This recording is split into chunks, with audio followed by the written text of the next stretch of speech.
final award of the night is the U.S. Rowing Medal, and now being presented by Mike Spoley, a member of the 1972 Olympics. And he's celebrating the 40th anniversary of his World Championship win. Mike, right here. There he is.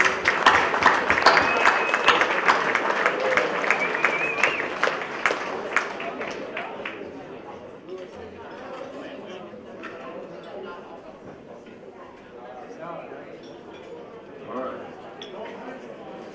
Too old. Yes. It's a privilege to stand here this evening to give honor to the sport I love and praise to a man I revere.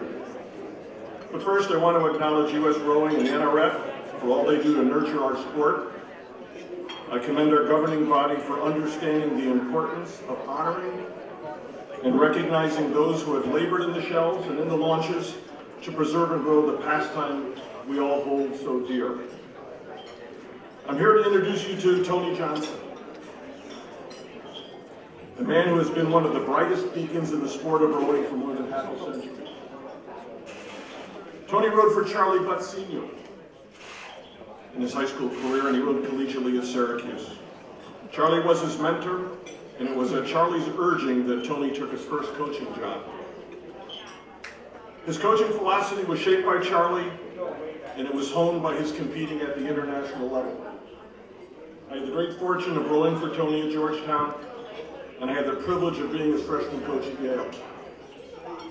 As a coach, Tony knew he could impose his will on a crew to make them fast.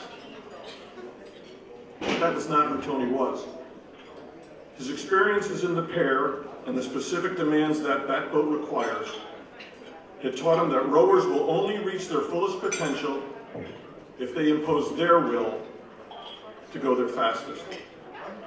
He and his pair partner, Larry Huff, spectacularly demonstrated this self-reliance and the importance of intrinsic motivation. They dominated the pair event for 3 consecutive years and finished their career at the World Championships with a stunning 11-second victory. Tony would lay out the path for success to his rowers, but he would never force anyone to take it. Rather, he created a competitive environment where each rower could discover that there truly are no limits. It was hard, but it was fun. He let us discover that success could only be attained through a rower's drive to achieve personal excellence. This is why this award being given to Tony is so appropriate and meaningful. For the greatest among us are those who teach us not only technique and physical fitness, who teach us not only how to row fast and win races, but who teach us the discipline and model for us the virtues that allow us to impose our will on our lives so that we might be good and decent men and women. Tony gave fortitude to our rowing, and make no mistake about it, but he also gave fortitude to our hearts and to our souls. And he has done this singularly well. Through his own down-home style of friendliness, storytelling, and philosophizing, he taught generations of rowers that greater achievements on and off the water was always possible. Tony's lifetime contributions to rowing have gone well beyond the successes of his crews. His 6-decade-long resume of commitment and accomplishment speaks to the best ideals of our sport. And he has always worn his achievements with grace and dignity and humility. Tony is a rowing champion, but he is also a champion human being. Tonight, U.S. Rowing bestows its highest honor, the U.S. Rowing Medal, to Philip Anthony Johnson. It is given in recognition to a member of the rowing community in the United States who has rendered conspicuous service to or accomplished extraordinary feats in rowing. It's my great honor to present Tony Johnson.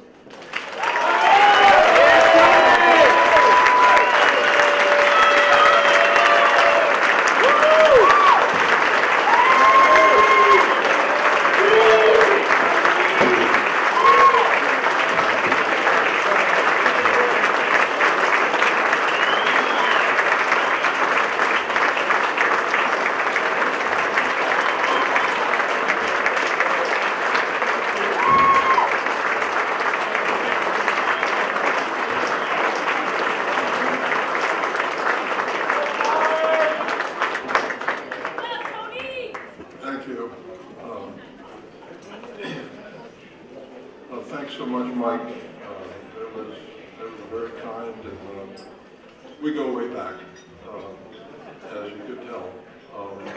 Thank you to all of you who are here. Thank you to U.S. Rowing. A special thanks to a few people I know that have put my name forward for this. A few of the others have said how they were humbled.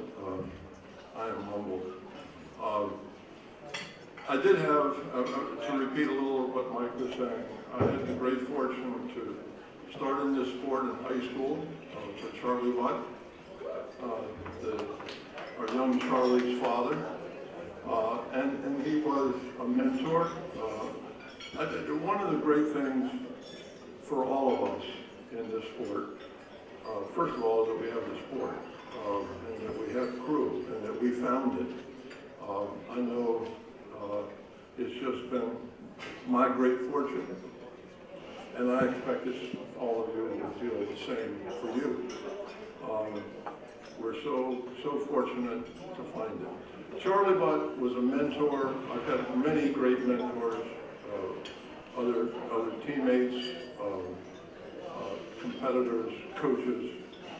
So they were instrumental in guiding me on my way. But one of the things that came through rowing for Charlie, and I suspect it again is true for most of you, you find out early on when you're into the sport that there's just so much about it that we love, and there's so much about it that we feel compelled to give back. And that, I think, was probably the first realization that I had that this was something that I wanted to be a part of. And so while I was still competing, I thought, well, I'd like to coach, and I thought it would be a part-time venture. It's just what Charlie had done for us at high school. He was an engineer working for the Navy Department. And so I really had great fortune to go to Georgetown in the 60s, to be a volunteer coach. And that was what I wanted. In those days, if you were to compete as an amateur, you could not be paid to coach. One other tie here, one other link for all of you. Frank Rienzo, the AD at Georgetown, who hired me when I came back, was fond of saying, we all stand on the shoulders of those who went before us. I had the privilege of being on the U.S. team in 1965, the last year before the National Rowing Foundation. And at that regatta, Tommy Keller, the president of FISA, commented on our US 8, how we looked like a bunch of ragamuffins. And how could a country as rich and proud as the United States not do better?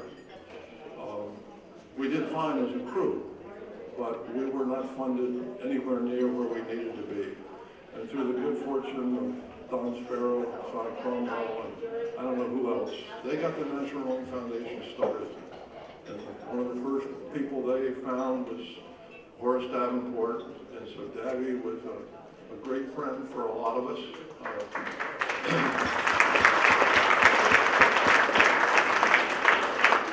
He certainly supported Larry and I in our career, and so many others.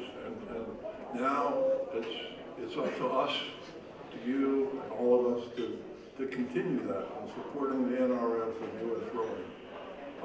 And there's one other thing which has also been a part of my life, and almost, well, it is a motto. When I went to Georgetown, the coach that had really got them started, really established the program, got them on a bit of a winning track, got them working hard, was a man by the name of Don Cale, who was a Rhodes Scholar, had been at his college crew at Oxford. They had a motto that he gave to Georgetown for their motto, and it is never row. And the idea of it was, if you don't want to get hooked in this sport, never row. So think you all understand. We all understand the importance of that. So out of this sense of giving back, out of this idea that I was hooked in it, never rode, it's been a marvelous journey. I appreciate so much U.S. Rowing. I appreciate, Mike, your comments. I had the good fortune, I will add at this point, this good fortune of Georgetown had a marvelous event for me in September, dinner, and there were a lot of the Georgetown guys there. There were a lot of Yale guys there, and that was wonderful. And I'd gone into it thinking, I don't want to start singling out individuals or crews. I want to talk about this whole experience. I could not be more grateful to U.S. Rowing, to all of you, to Mike, to all of you who have made this even possible. It really is wonderful. Thank you. Never will.